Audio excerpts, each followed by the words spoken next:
الحمد لله والصلاة والسلام على رسول الله وعلى آله وأصحابه ومن والاه ثم ما بعد وسورة البقرة بلوغيدي بين مرينا إن شاء الله انتهينا بلابي وحين براروجين لهين حاجة تفاسير تددكوا كلا دوينهين قفوا اسكبلو marka wuxuu u baahan yahay tafaasiirta kooban sida safwatu tafaasiir mukhtasar ibn kathir iyo tafsir al-jalalayn aysar tafaasiir kutubta kooban marka erayada u soo ururinaysa qofka ama u sharxaysa qofka daalibka naxwaha yaqaan isagu waa ka faa'iideysan kara jumalka iyo fathul qadirka iyo kutubtaas intubana waa yaalana waa heli karaya waan filayaa كل آدابته وحا كمدا إن درسك قفك ولا كاشدو عدي وقا أقون رون ووقتي وكعليا وصمايا وقتي قاسو قفك وصوفا إلي سنة وحي وكلا إلا وأما وقرن واي كعلين تشوق الله يقانا مرة عشرة مراجعة وحي لقرن وايو قرال بيدين كسو قري si habeenka arbacado kale aynu marka u sheegno wixii dalabadu ay u yar baahdaan in loo iftiimiyo inta waxa si weheliya darisku ama quraanka kariimka in la noolaado waa xayaatul qulub waa qalbiga lagu nooleynaya oo qofku hawlihii iyo acmaashi maalintii uu ku jiray iyo tacabki ayaa uu ku dhaqlaqayaa ama uu ku culayaa ku cidaadaya istaadaraadeed hadduu qofku waayo daris uu qaato 24 saacadood waxa laga yaabaa inuu shaydaanku la durko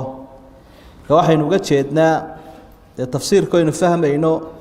waxa si weheliya ku dhaqankii iyo inaynu maaragtay ruuxda ku qaboojino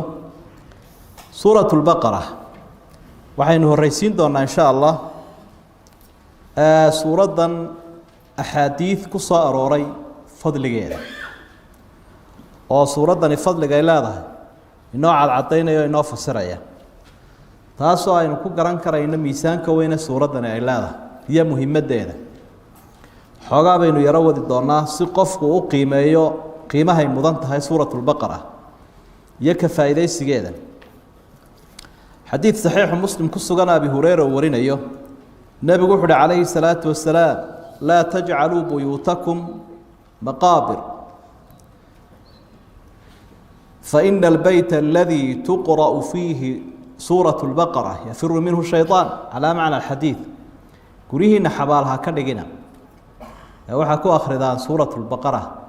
كريه سورة البقرة لغو أخريو شيطان كو كعرر إننا وحي ندون إناوين الشيطان كو نقعرر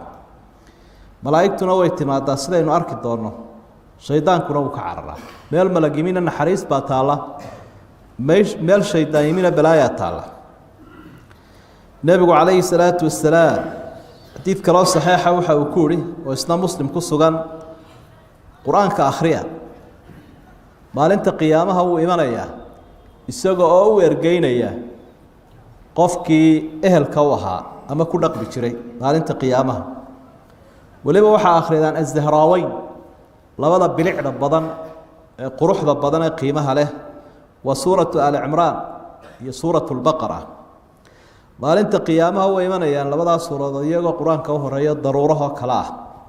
waxay u doodayaan qofkii akhri jiray ku cibaadeysan jiray iqra'u al-baqara fa inna akhdaha baraka wa tarkaha hasra wa la tastati'uha al-badala waliba suuratu al-baqara buu nabigu gaar u si dardaarmo akhriyo qaadashadeeda oo ku celcelinteeda iyo badsashadeedu waa barako ka tagideeduna waa murugo sixir layaashuna ma karaan sidoo nabigu cadeeyay calayhi salaatu wasalaam xadiid kale albani oo xasan ku tilmaamayo saxiix ibn xibaan ku sugan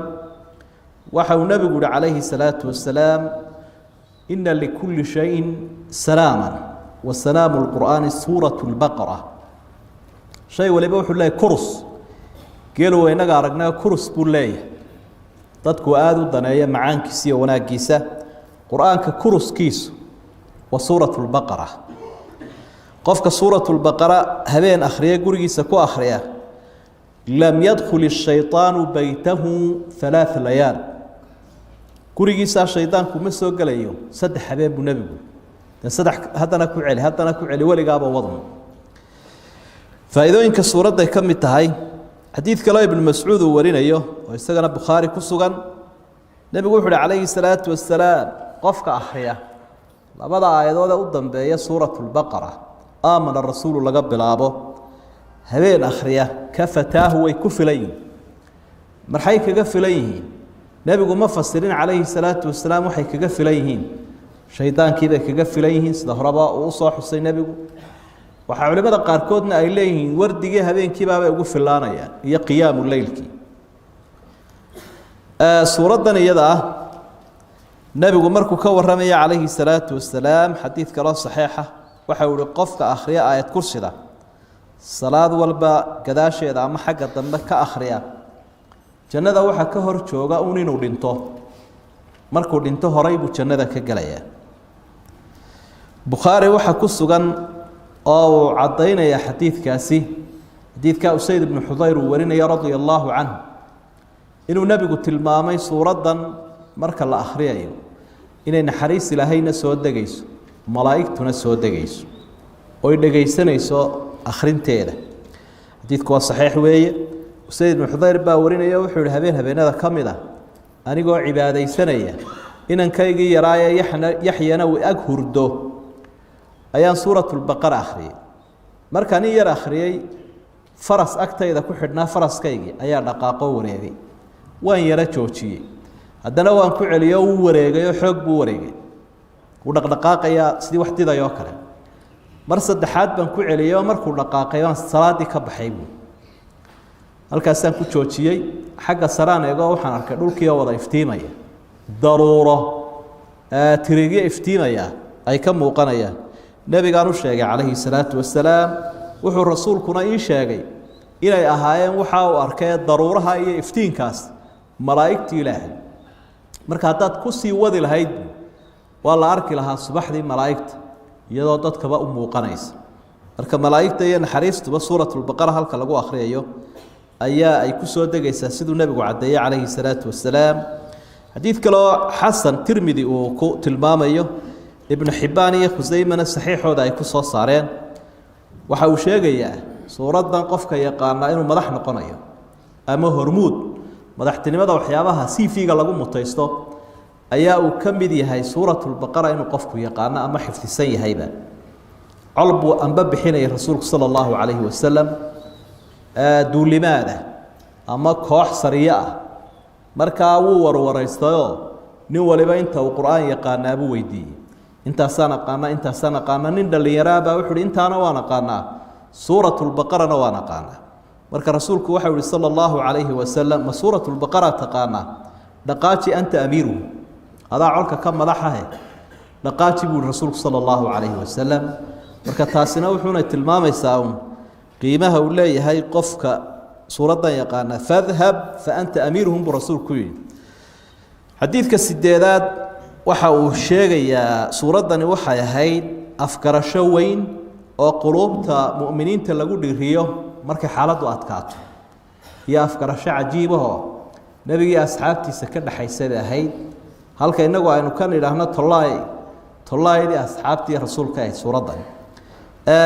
xadiidku waa saxiix weeye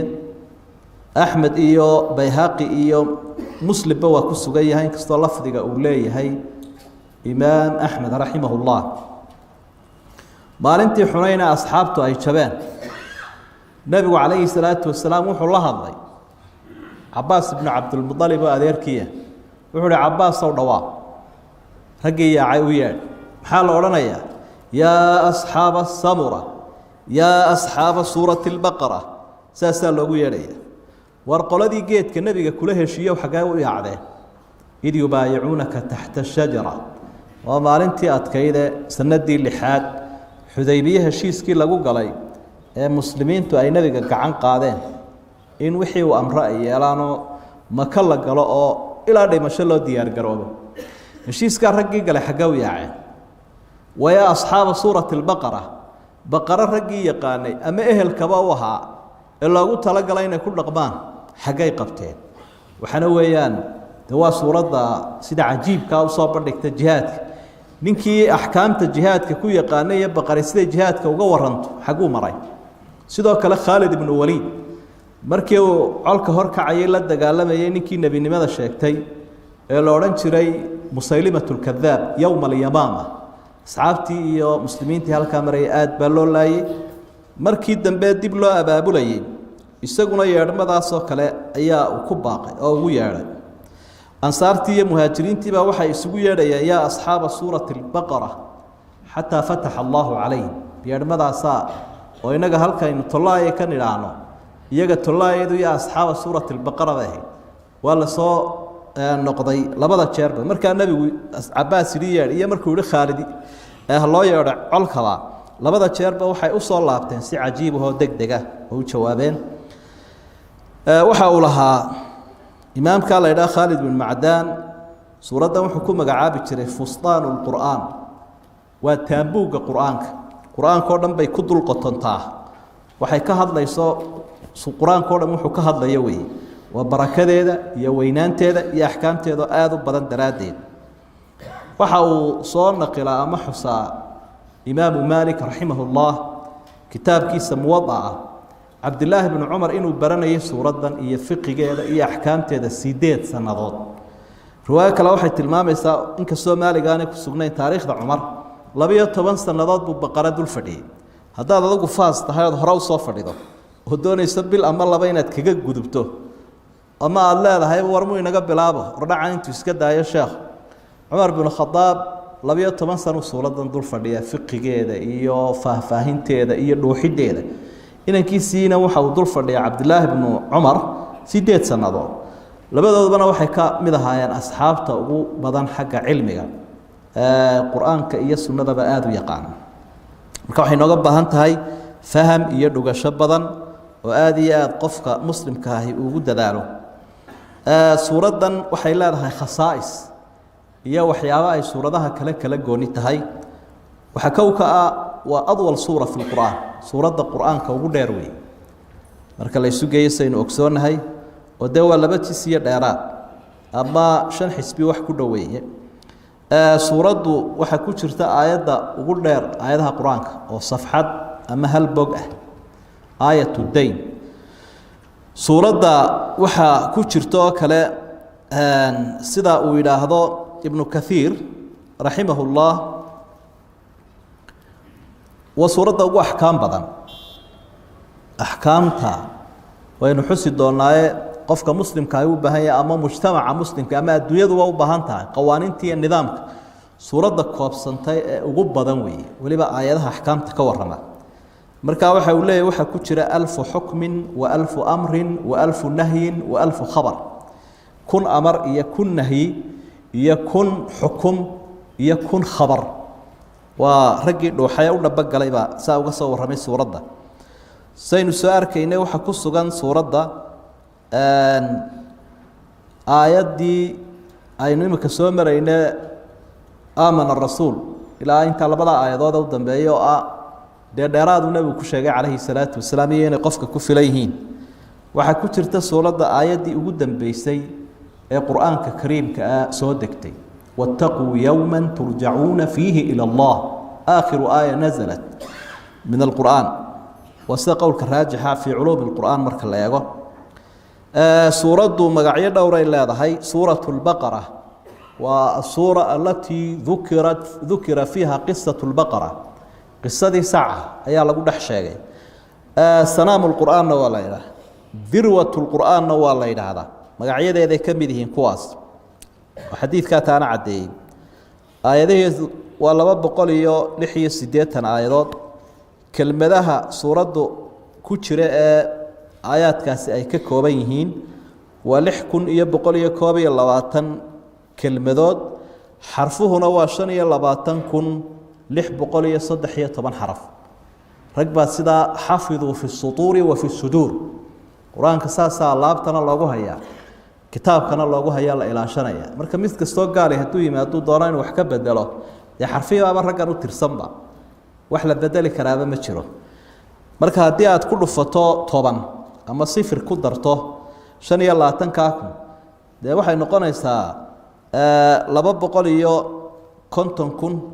6,130 ajri ayaad leedahay 250 kun iyo siyaado ajri baad leedahay hadaad hal mar dhamayso xana laga yaabaa qofku saacad inuu ku dhamayn karo hadduu suuradan akhriyo marka suuradan intaas oo dhan baad ku helaysa faa'iidooyinkeeda waxa ka mid ah sidaynu soo arkaynay deenu aynay sixirka ka tahay wiqaayo iyo cilaaj labadaba sixirkiyo shaydaanka wiqaayo way ka tahay oo ilaahay baa kaaga difaacaya oo culimada cilaajku sida saxda ah wuxuu daweeyaa waxyaabaha culayska ku saaraan sixirka iyo jinka iyo isha suuratul baqara kowka ah nabiga cadeeyay calayhi salaatu wasalaam marka cilaaj way tahay oo qofkii waxyaabahaas cudurrada ruuxda ay soo gaaraan waa lagu daaweeyaa ka hortagiina waa saasoo kale waa loo isticmaalaa sida daraadeed bay haboonta guriga in lagu akhriyo siiba arooska guriga cusub xaafadaha qofku hadduu kari waayo inuu akhriyana waa inuu cajalada ku ridaayo ay iska siraadaata cajaladu siiba waqtiyada la aamusan yahay iyo habeenkii marka la seexdo waxyaabaha lataa'ifkeeda waxaa ka mid ah suuradda bartamaheeda waxa ku beegan ama dhexdhexaadkeeda aayadda ka warramaysa muslimka dhexdhexaadkiisa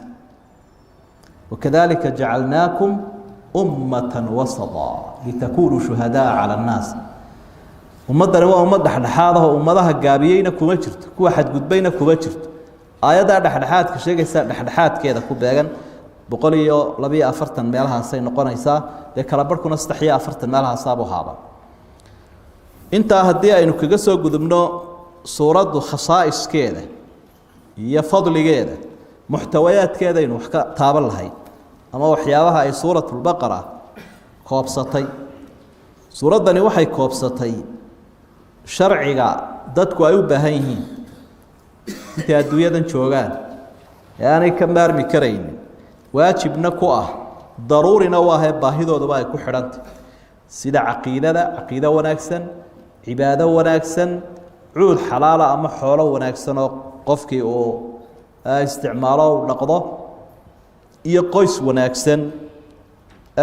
iyo akhlaaq wanaagsan iyo siyaasad wanaagsan iyo xoog military oo wanaagsan intaasoo dhan bay ka warramaysa marka waxay aada ugu baxday suuraddu nidaamka aynu soo sheegnay oo si mufasala ay uga soo bandhigi doonto guud ahaanna marka la isku celceliyo waa caqiidada noocyadeedii kala duwanaayo noloshii addoomaha ilaahay uu faraya inay cibaado ka wada dhigaan dhinac walba intaa aynu soo sheegnay markaa suuraddu waxyaabahay soo bandhigtay bay ka mid tahay nidaamka caqaa'idka cibaadaadka mucaamalaadka akhlaaqda arrimaha qoyska siiba ood arki doonto furiinkii iyo cadadbixii iyo ilmihii la jaqsiinaya iyo xuquuqa zawjiya dadka la guursan kara iyo dadkaan la guursan karin suuraddu waxay aada uga warrantay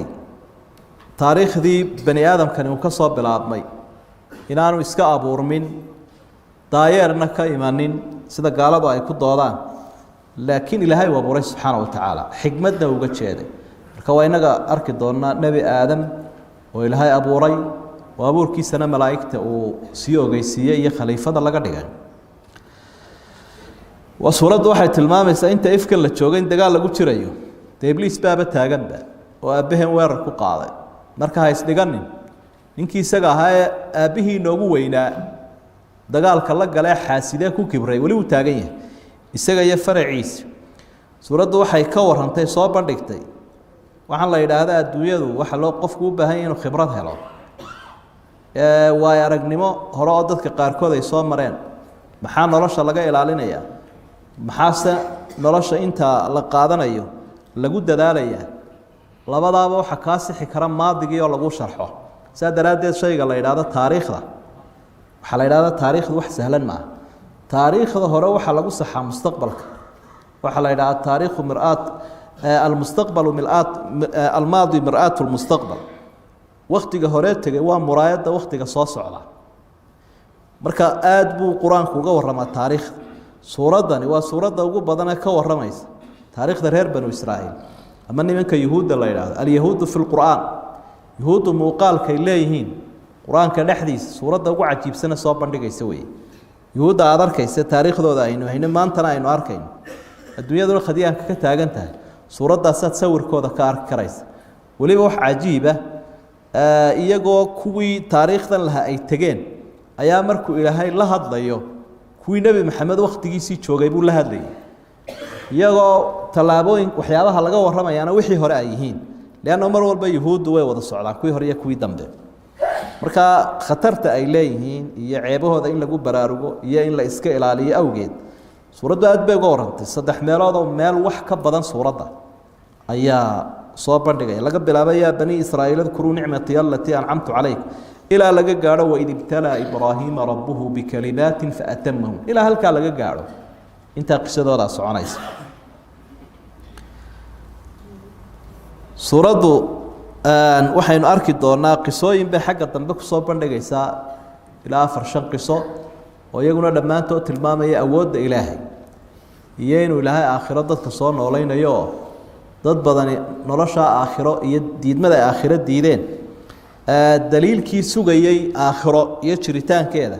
dhowr qisoo soo bandhigaya qisadii nebi ibraahim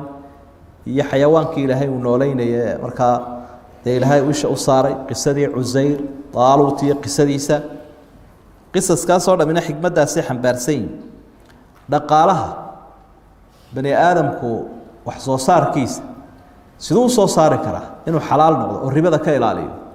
iyo wixii uu haystay meelaha ugu fiican ee uu ku bixin karo iyo aadaabta uu ku bixin karo iyo wixii la kala amahanayay heshiisyadii la galayay ballamaha laga bilaabo aayadaha infaaqa iyo deeqda ka warramaya aayaatu riba aayatu dayn intaasoo dhammi dhaqaalaha saxan ayay suuradda ka warrami doonaan muuminiinta ama awliyada ilaahay ammaanta leh iyo astaamahooda qaaliga ah iyo inaynu ka mid noqonno laynagu dhiiri gelinayo iyo inuu ilaahay towbadiisa diyaar inoola yahay labada aayadood u dambeeya ayaa ka warrami doona adduunkan lagu waari maayo warun baa ka hadhaye inaynu iska diyaar garowno mid aakhiro la idhaa iyo qiyaamana u dambeeyo ayaa ilaahay u xusi doonaa wattaquu yowman turjacuuna fiihi ila allah marnaba qiyaamaha la ilaawin xalla waxa aynu islaba rogayno aynu soconayno aynu dhisayno aynu dhaqayno waxa ka dambeeya un su'aal iyo xisaab suuraddu arrimaha ay soo bandhigtay kuwaas weeye tafsiirkeeduna halkaas inooga sii socon doonaa insha allah wallahu subxaanahu wa tacaala aclam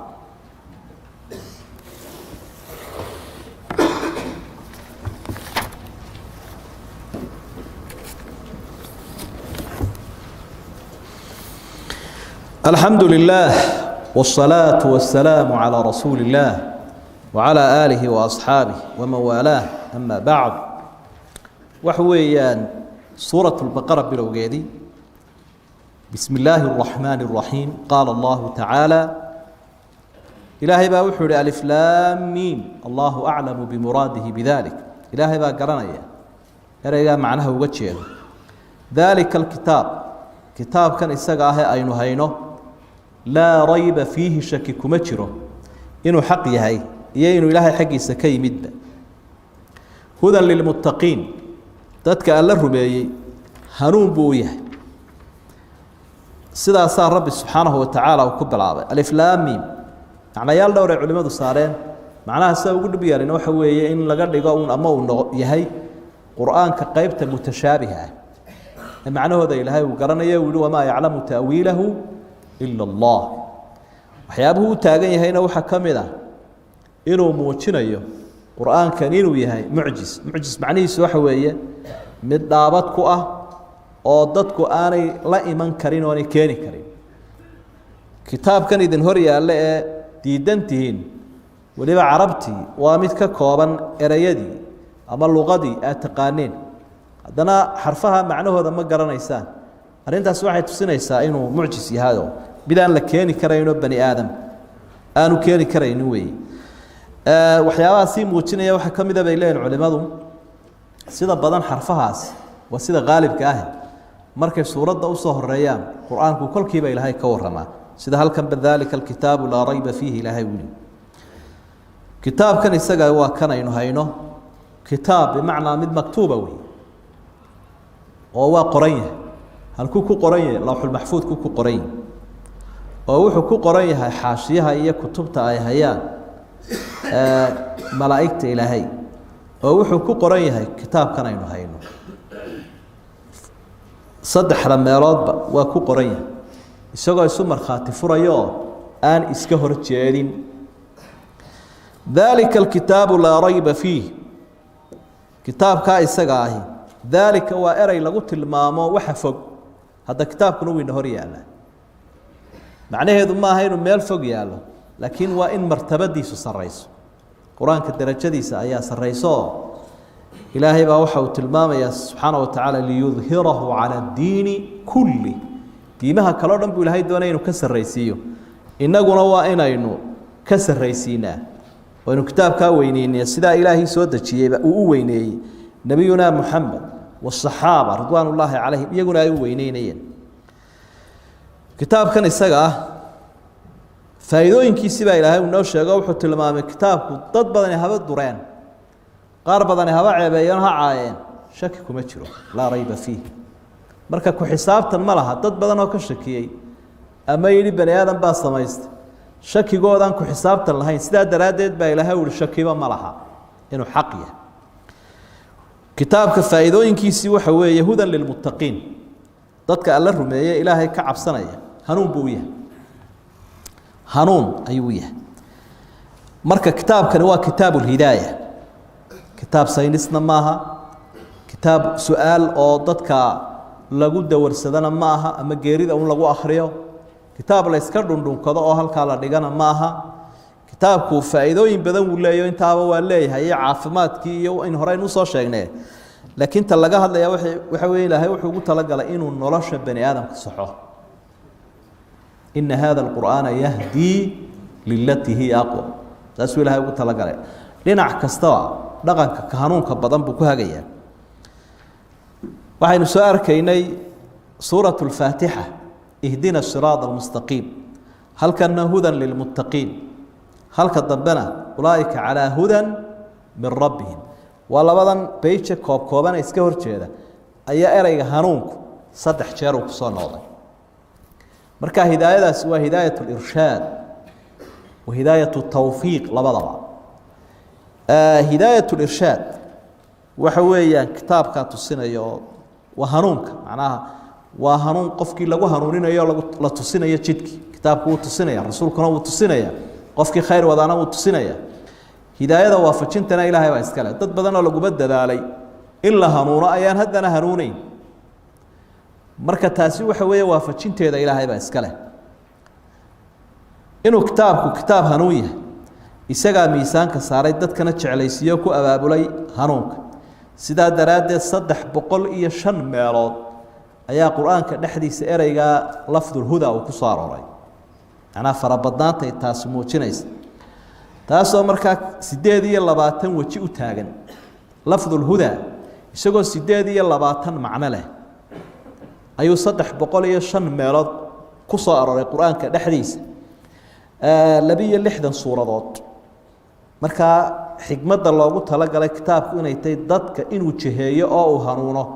min dawladooda إلى قيس كودا إلى قف كودا هذا الكاك أركيس لفظ الهدى أما يرى هنوك معنى ياشو بحياء الدوري استيادي لا تنكا وشقار كم إذا هتين كسوق هذا إنه وحكم إذا مرر كقار كثبات بون الله يرى سوقناش اهدنا الصراط المستقيم إلها ونقص قوي جد كطاس بيان بون الله مرر كقار هنوك وهنون معنيه سوي هاي بيان سده هالكلام كلام مررك قاركود أريجاني رسول قابل نقضة فإما يأتينكم مني هدى هدو الرسول دي ما داعوا لبادك فسران رسول كلفتي سيده هنون بولا الصعداء مركا هنون باب الله بحييلا مررك قاركود سنة هي الطريقة الصحراء أيها اللوغة شيدا هنونك أولئك الذين هدى الله فبهداهم اقتدي سنة دولة نبي الله رجتكي ونكسناي مرين نبي محمد وكقضايا هنونك القرآن كدحديث مررك قارب كود بنقضاء إصلاح يا هجاجين إلا هنونكم بقى وحلقوا هجاجياي وحكلوا هجاجا يا متشرا هنون الله لأنت ذلك ليعلم أني لم أخن وأن الله لا يهدي كيد الخائنين ضدك هذه الخائنين تا إلى هاي الربا هو ضردن وخربا ما هجاجيو يرمو نقضاء مررك قارب كود يباق ولكل قوم هاد ummad waliba waxay leedahay mid daaciya oo u yeerayo oo rasuula iimaan buu noqdaa ereygan quraanka dhexdiisa mararka qaarkood innahum fityatun aamanuu birabbihim wazidnaahum hudan hanu muuminiin baa ahaa qoliyaha asxaabul kahf dhalinyaro ah anna huda baan kordhiyay ilaahay alhuda iimaan baan kordhiyay mararka qaarkood wuxuu noqdaa ilhaam qofka ilaahay uu ku jiheeyo oo uu ku hago ama xayawaankaba wixii dantiisa قال ربنا الذي أعطى كل شيء خلقه ثم هدى ثم هذا إلى هاي الشيء والبين توابوري حتى حيوانك أيا وحو كهجي كو إلهابي وكو أبوري وحي دنتيسا سدو أرساقات دودونا يسدو يسد دفاعي با geerida islaamnimo lagu dhinto ayaa quraanku u isticmaala mararka qaarkood eraygan hanuunka ah wa inni laghafarun liman taaba wa aamana wa amila salihan thumma ihtada kadibna sidaa ku dhinta mararka qaarkood tawxiid ayuu noqdaa qaaluu innattabi'il huda ma'aka nutakhattaf min ardina innattabi'il huda haddaanu tawxiidka raacno gaaladu waxay leeyihiin nimankii carbeeda nabi maxamed uu ka soo dhaxbaxay calayhi salaatu wasalaam waxay yiraahdeen hanuunka waxa noo diidaya hadaanu hanuunka raacno de waabana la halqafaya dad baana kala goosanaya waana laga guulaysanaya guul darada iyo fulaynimada ayay ka mid tahay iimaan la'aantu ay leedahay quraanku mararka qaarkood buu ereygan hanuunka u isticmaala tawraad walaqad aatayna muusa alhuda tawraad baan siiyay ilaahay 28 waji eraygan quraanka dhexdiisa u yimaado ama ku soo arooro kuwayaalahaas ka mid ah tusaalun baynu uga jeednaa in eray macna kaliya leh oo noqon ka macnayaal badan yeelan kara quraanka dhexdiisa laakiin marka la eego wuxuu isugu soo buya shubmayaa wanaaga ilaahay adoomahan uu la doonayo markuu kutubna u soo dajiyay rasuulna u soo diray hudan lil muttaqiin waxa isweydiin leh oo quraanka kariimka ah miyaanu hanuunun ahayn dadkoo dhan maxaa ilaahay ugu gooni yeelay kuwa taqwada lahu waxa loogu gooni yeelaya halkan dee dadka hanuunka ka faa'iideysta kitaabkani leeyahay waa la yaqaanka ilaahay ka cabsada kuwa kale maba arkaanba kuwa kale way aftaagayaanoo way indhalaayi oo maba muuqanayaba hanuunka kitaabka uu leeyahay saa daraadeed baa dee ciddii hanuunkiisa ka faa'iideysatuunbaa waxay noqdeen kuwii loogu talagalay dadka haddaba sifooyin bay leeyihiin sifooyin shana ama aan idhaahnee tilmaamo ay caan ku yihiin dadka alla yaqaanka ilaahay ka cabsada tilmaamahooda la doonayo inaynu yeelanno ee aynu ku dhaqanno ayaa ilaahay halkan inoo cadaynaya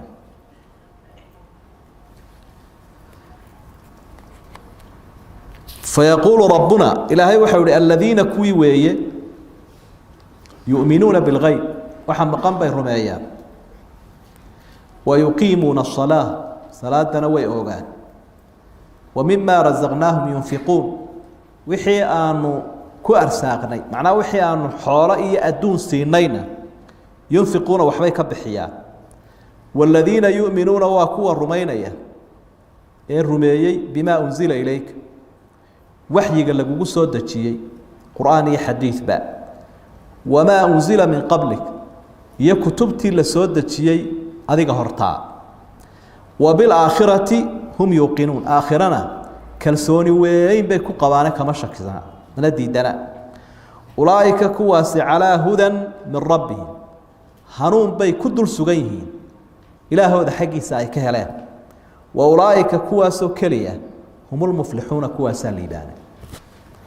مركا تلمامها ضدك لغا هلاي ضدك ساكو انتفاعي وكفى إذا يستي كتاب كان هارون كلها سدا إلهي بكمر خاتك عايش سبحانه وتعالى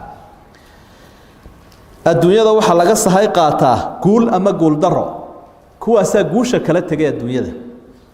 الدنيا كان كوا جوشة كلا دعاء قول يستي وقوة المامة هذا وعقيدة دي وناك سني وعمل كيف فعنا وأخلاق دي يرقن كي وحوي الدق سينما دي wanaagii qofka looga baahnaa intuu ifkan joogo oo dhan bay aayaadku koobsanayaan qaybkay rumeeyaan qaybka dadku way kala duwan yihiin cidda qaybka rumaysaana waa cid aragti dheer cidda qaybka aan rumayno waa qof aragti gaaban indheer garad iyo indhow garad Soomaad maqal adduunka imika si kale loo fasiro indheer garadku waa dadka qaybka rumeeya waxaanay arkayn bay ku qanceenay rumeeyay markaasay u diyaar garoobeen oo camal falan kaasa indheer garad kaasana aqoon-yahana kii kalena waa indhow garad weeye mar hadduu maraya itaabsi waxa la wuxuu muuqdaaba ma jiro qaybku waa ilaahay subxaanahu wa tacaala ilaahay uu naga qarsoon yahay waa jannada iyo waxa ku sugan aynu jibaysanna waa naaraha iyo waxa ku sugan aynu ka baqayno waa xisaabta waa suurta waa malaa'igta inaga qarsoon waa jimanka waxa la waxa soo dhan waa qaybki shay kasta oo quraanka iyo xadiidku ay sheegeen oo adduuniya aakhira mid kasta ha joogay aynaan arkaynin inuu haddana ku qanacnay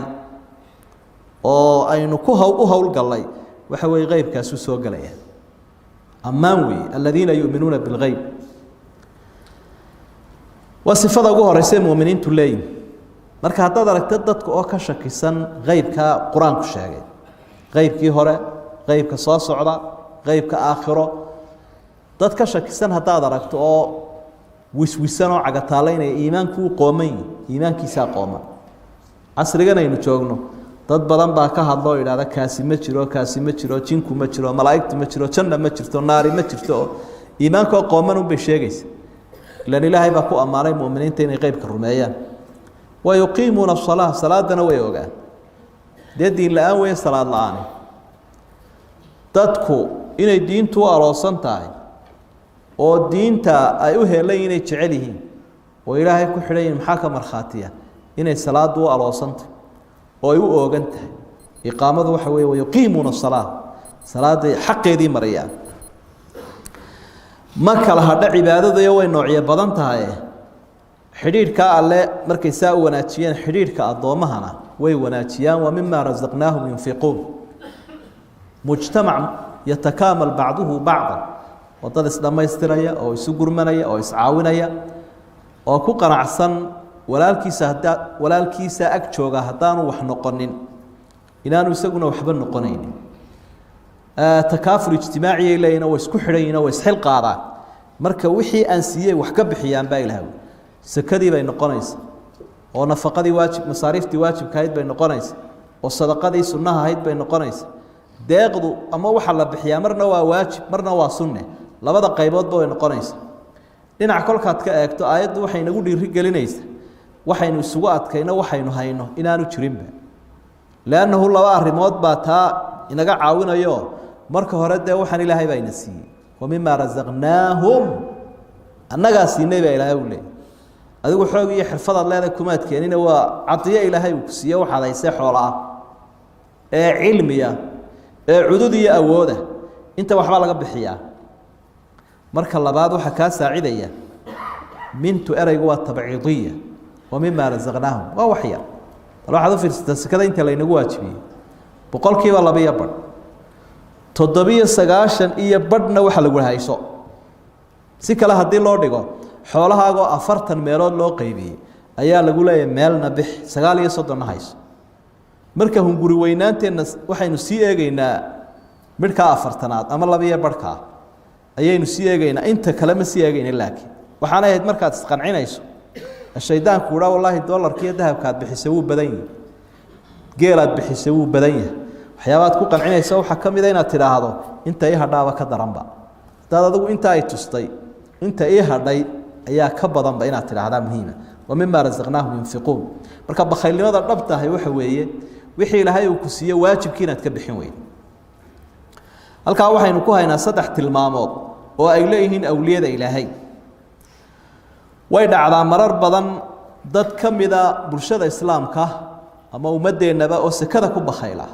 hadaan qofku saka bixinin oo salaad bixin sakadii bixin oo salaad tukanaynin xagu ku faylaya xagii lagu ogyahay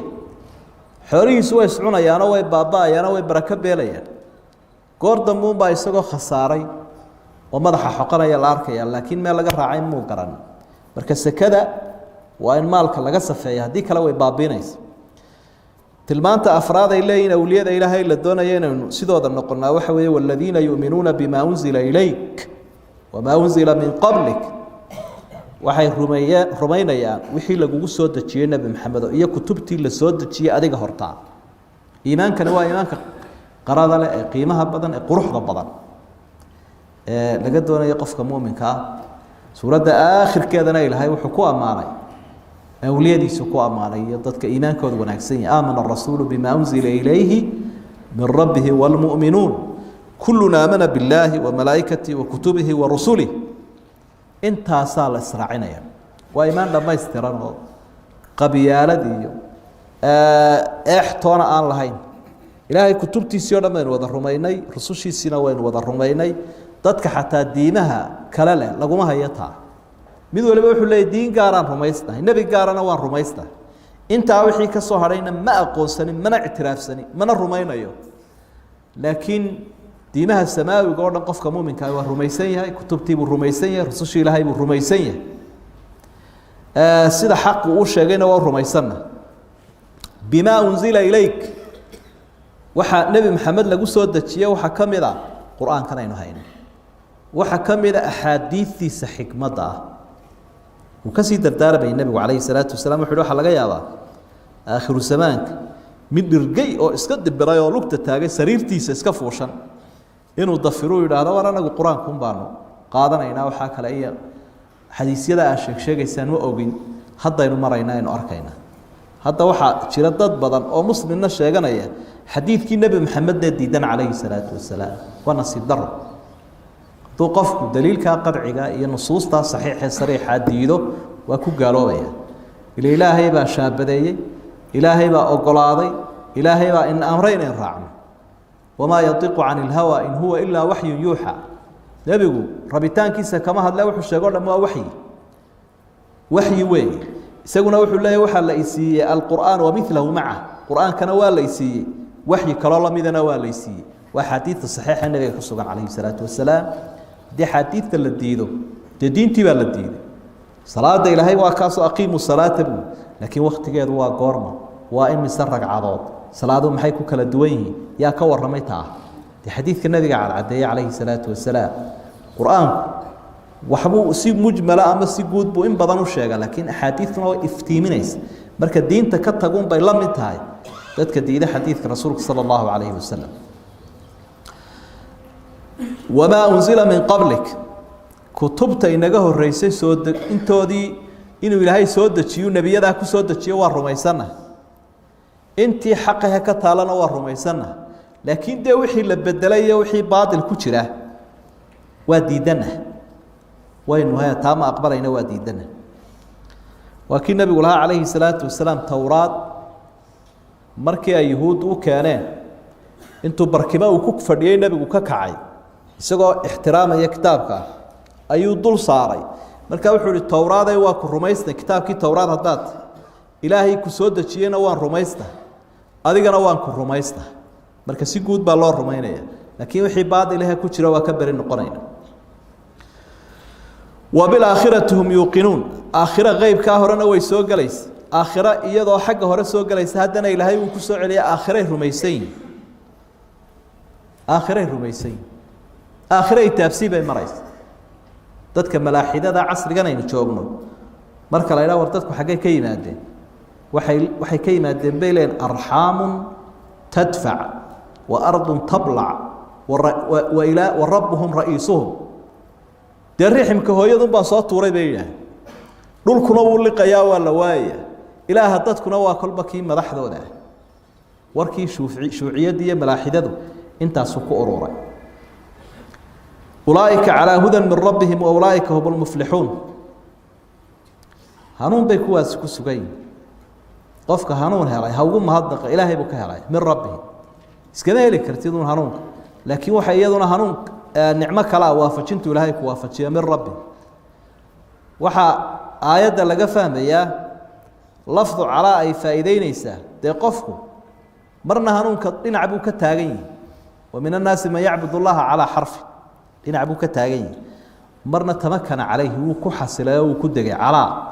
macnahaasay tamakun bay muujinaysa sida gaariga loo fuulo sida kursigaa loogu fadhiyo nimankaasi hanuunkii la ordayay ilaa aakhiro gaadhsiinaya bay ku sugan yihiin shantaas sifo baynu ku dadaalayaan si aynu hanuunka u helno liibaantaana u helno ilaahay subxaanahu wa tacaala uu dadka u ballan qaaday wallahu subxaanahu wa tacaala aclam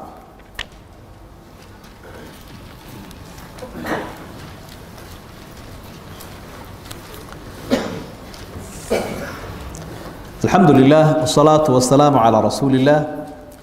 وعلى آله وأصحابه ومن والاه ثم ما بعد قال الله تعالى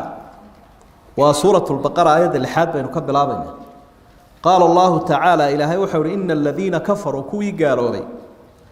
سواء عليهم يجا وحي اسكم ده أأنذرتهم إن أدودكتو أم لم تنذرهم إن أنا أدودك واسكم لا يؤمنون الرمين مايان ختم الله إلهي وحد ضبوري دم كدقي على قلوبهم قلبي يدودي وعلى سمعهم يبقى الكودي وعلى أبصارهم إنه دين وحصارا غشاوة ضبور أي الدم كواه ولهم وحي إليهن عذاب عظيم عذاب وين بيلين مركين تاسو طلابة قادين عذاب كاسو إلهي ودياري ضدك الدنيا ذن كل نوري ولا بقى يبض قرآن كنا مركاو وحويمي ضدك الله هضيو إنه حقيقة ذا قيبه ذا إنه جوا الرمى قار كودنا وين كودين قار كودنا وين كفوان ما بقى يبض بكسر أورورا يعني قالي إسلام لا بد أسا مركا aynu ka soo warrano aayadaha hore ilaahay nagu soo sharxay dadkii muslimka ahaa iyo sifooyinkooda ama muuminiinta iyo tilmaamihii ay lahaayeen shan aayadood baynu ku soo aragnay gaaladii baa waxay u sii qaybsameen laba qaybood mid xumaantiisii iyo gaalnimadiisii la bareeray oo iska cadaystay oo kaafir la yidhaah iyo mid kale oo fulaynimo ay ku jirto gaalnimo iyo fulaynimo iyo naxli buu isku darayoo gaalnimadii baa ku helan oo uu qarsanayaa dadka wuxuu u muujisanayaa islaamnimo iyo wanaag laakiin gaalnimo qarsanaya marka labadan aayadood ee soo horeeya waxa ilaahay uu kaga warramayaa gaalkii gaalnimada muujistay iyo tilmaantiisa foosha xun uu leeyahay iyo waxa jawaab u ah ilaahay ku abaal marinayo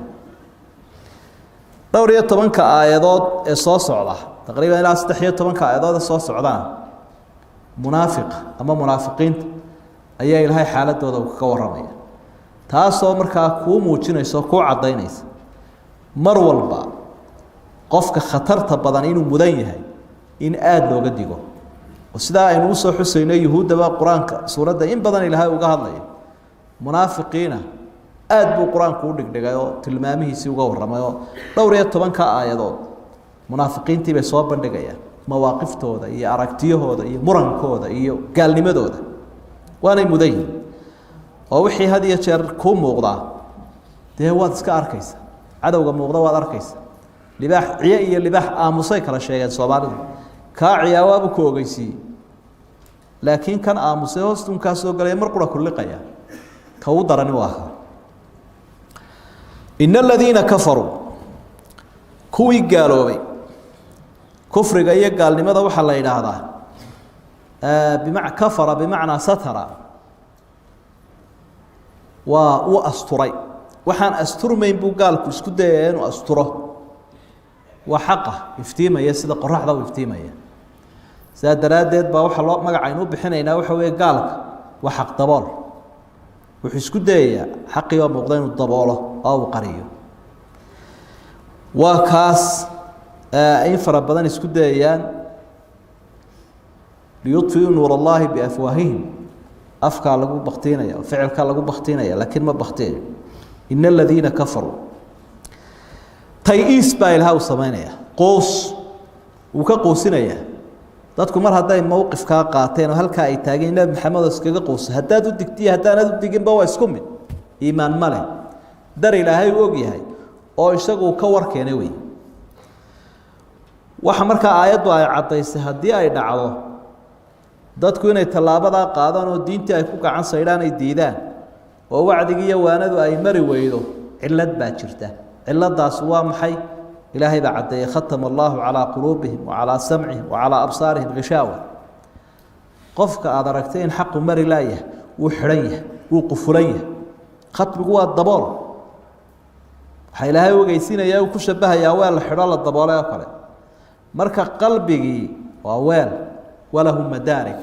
وحلايا وحيابه وحصو قبطه وحصو قبطه بلاي وأرقي هي مقلكي لبدي بو حرمين دين لأنت وحي لا دقيقة الآن يا إن الآن مركا قلبي يميلي وحصو قبنا يبا way xirmeen taasa waxay ugu cantahay inay xaqan jeclaan waayaan rumayna waayaan walahum cadaabun aliim natiijadii way cadaabka kulul ay walahum cadaabun cadiim cadaab weyn ayay leeyihiin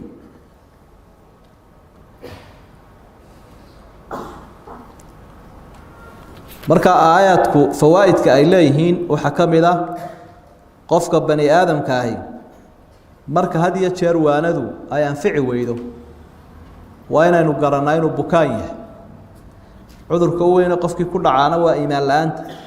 marka bukaanka waa in caafimaadkiisa uu raadsadaa kol hadduu dareemo waanada iyo wax sheeg inaanay wax macnaa u sameynaynin bukaankiisu uu weyn kolba qiiradiisa iyo jibadiisu intay leeg tahay ayaa ama haddii lagaba waayo dee qof buu ka weyn maxalul wacyi alquluub meelaha dadku waanadu ay ka saamaysaa waa qalbiga waxyaabaha aynu ka faa'iideysanayno waxa kamid ah qofka bani aadamka ah marka had iyo jeer isagu uu doorto xumaanta ilaahayna uu u sii badiyaa sida ilaahay baa aayadda ku cadeeyay falama zaaqu azaaqa Allahu qulubahum fabima naqdihim mithaqahum la'annahum waja'alna qulubahum qasiyah wa qofkii sii durkay oo sii fogaaday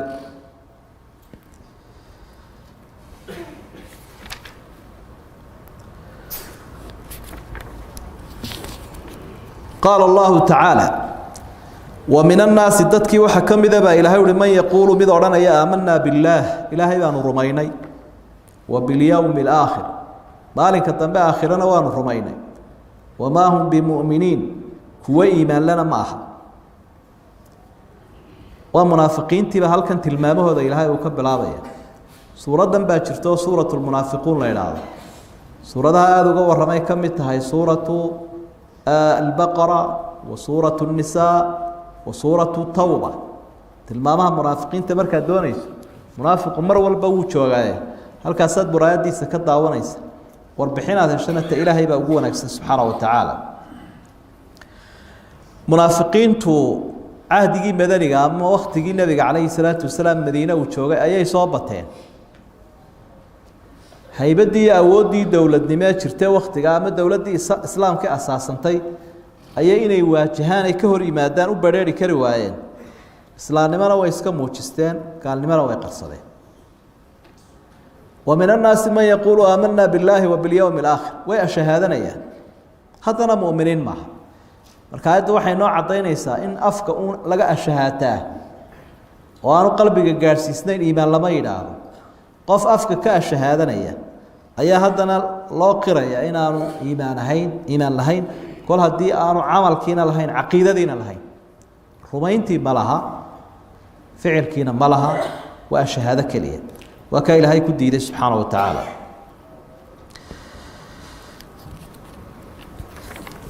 marka al-iimaan ma waqara fi al-qalbi wa sadaqahu al-amal qalbigu ku sugmaya qowlka laga dhawaaqaya xubnahana waa lagu muujinaya نفاق أما منافق نمدو مرنا وحي نقطة عقدي وما قلبي قفك وقال كيه مرنا قفك وقف إسلامه لكن دقن كيسا قلوعا وأستامه يعلامته منافق لي نفاق عملي ما لينا وكان النبي قالها عليه الصلاة والسلام قفك مركا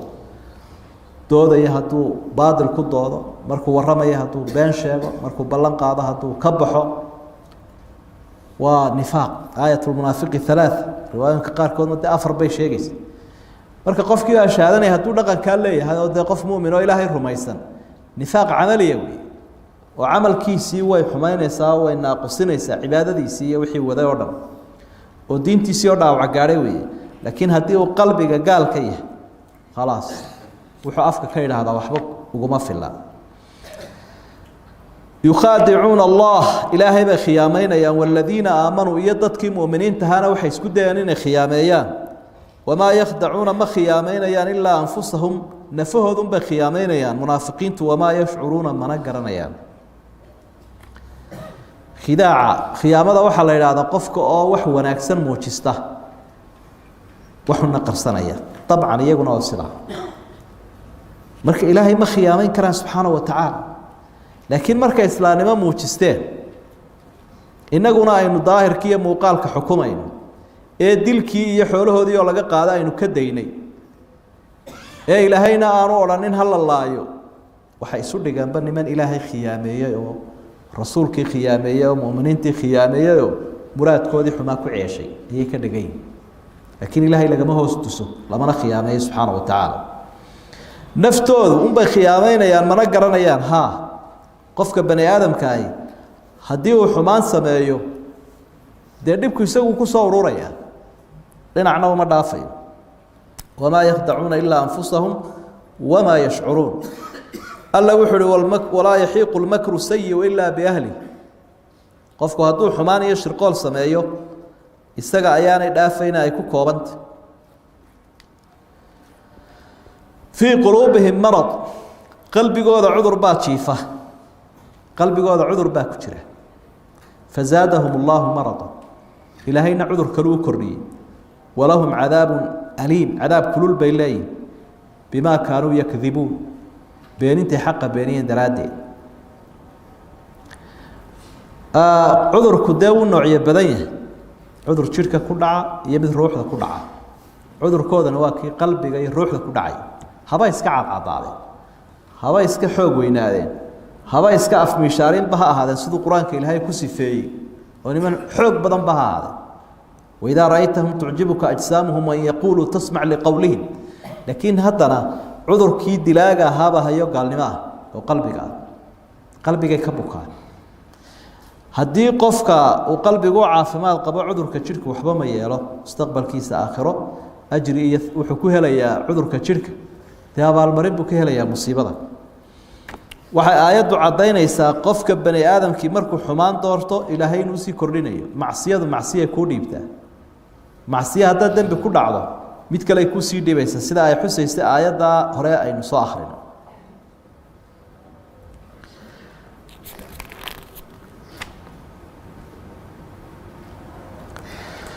وإذا قيل لهم مرك لقول هذا منافقين لا تفسدوا في الأرض لك حميننا قالوا وحيليه إنما نحن مصلحون أن وحن يكوها قاتشنا ألا إنهم يجهم المفسدون وأكوه خربة ولكن لا يشعرون ما قرنين لقن كمنافقين تأيه هذا اللذوذ إلى هاي بين برا سبحانه وتعالى منافقين تا وقت جدا بقى إن كوبان وهبل لا ألقى عيمي لكن سيقود وقت جه راح بلوجا مشي وشدد وحوي مواصفات كيت المامة دي هبل لبرجع الشيء لها القرآن كهبل هبل لقوا لها ضد بدني وحي وفهم لها على مدها المنافق نمد وني هبل لذا سنكو كورني ووحي أران لها على مدها برجاس ضد كاسالها منافق نمد نية المامة هذا كواسة كورني القرآن كمركا وحو شرح يا وصاب بندقيا تلمام تعدي لجهرا عذر كوي قبطه بلو فيرس منافق قالك isagoo dal iyo dad ba kharibaya ayaa wuxuu sheeganayaa inuu wax islaaxinayo hagaajinayo laba arimood waa mid inuu arkayo waxan inuu xumaan yahay oo dabeetana uu canaatamayo uu ogaan u doonayo dadka inuu haleeyo iyo inay basba ka tahay walaakin la yashcuruun oo isagoo jaahila uu soo haystay inuu saxan yahay isagoo khaldan uu soo haystay inuu xaq ku sugan yahay labada arimood bay noqon kartaa وإذا قيل لهم لا تفسدوا في الأرض يا أورانيا نبي أورانيا أصحابته أورانيا عدي وناق وطا أورانيا ولوك خربين لوك محل لو خربها لوك وحل لو خربها قال لماذا يا منافق لماذا كوكا قفكو هاتو قال لما والله ده وحبان مصلح من نقون كرا هرمر ما كيني كرا وحرمرها وكيني كرا هبا كدوده ما جرو دلك يا ددك يا دنيدو يا حيوانك waxa uu horeeyay kharabiya abaaraha ku keena cudurada ku keena carada alla keena وحوي إلهي والذي سبحانه وتعالى قالوا إنما نحن مصلحون بل قال ذا وربحين تيسمين يا وربحين تودوا وحول الأول أكسنبا النجا عليه وحول الأول أكسن النجا عليه وح حقه ذا كسف لا وح عالمية وح فيعا وح حرمر له وح البحر ملأ إنما نحن مصلحون وي لكن جوابت لهي بحيبة عجيبة ألا إنهم هم المفسدون ولكن لا يشعرون صدح جربو أي آيات أدكت أرجع ألا أتكام بتسنيا إنذو أتكام بتسنيسا ضمير الفصل يا هم صدح جربا إلهي وأتكي إن يكوا سيهين كوا وحخربية سيدو إلهي وجوابي سيد هذا الكوين هذين باكر الدول حتى أوران لها يعني حصري وجراه لكن حصري قودا اسمها مد شاملة هو مد ناقص حتى أوران لها إنما نحن المصلحون وعلى كتير لهاي معناه هو نقول لها ضدك وحاجاتي وأنا قوم سيدا بكومتها الله مدام المصلحون النكرته وحي وتعالى أنك حالة ضيض عد كلا كمان ورمينه وين أنا وحاجاتنا ضد كورنا نقوم بوحاجاتنا معها لكن waxay leeyihiin anagu dhaqankaanu hadda leenahay ifsaad ma aha waa islaax toodun bay ka jawaabay ilaahayna tuguud buu ka jawaabay oo waxa uu innahum humul mufsidun hadaad mufsid doonayso waa iyaga cidda kaliya ee wax islaaxisa inaana iyaga ahayn ba hadalkooda laga fahmay laakiin halka waxa laga fahmaya cidda kaliya wax fasahaadisa wax kharibtaa inay tahay diin laawayaashiya munaafiqiinta oo halkii مصلحون أي كأهيد مفسدون كما هاي مكوا المفسدون مرك الله يسكت ضرب منافقية قال كوا وحخربا وكواسون على إنهم هم المفسدون ولكن لا يشعرون الكي روح يا هيد لا تفسدوا في الأرض تنوى كسي حال الأرض تلك خربيا وضدك خربيا ووحولا إلى هاي وضانيني ومد كبت بادبا كواس وي كخرابيا marka sidaasiba quraanka kariimka ilaahay inooga digaya khatarta ay leeyihiin dadka aan diinta lahayn had walbana calaamadaha lagu qiyaasaya waa kuwa quraanku ina baray mawaaqiftooda iyo aragtidoodu waa inay isla saxan yihiin oo isla toosan yihiin oo xumaantu ay la wanaagsan tahay oo ay xayeysiinayaan marka ilaahay baa tilmaanta laga qaadanaya iyaga laga ma qaadanayo wabillahi tawfiiq wallahu subhanahu wa ta'ala a'lam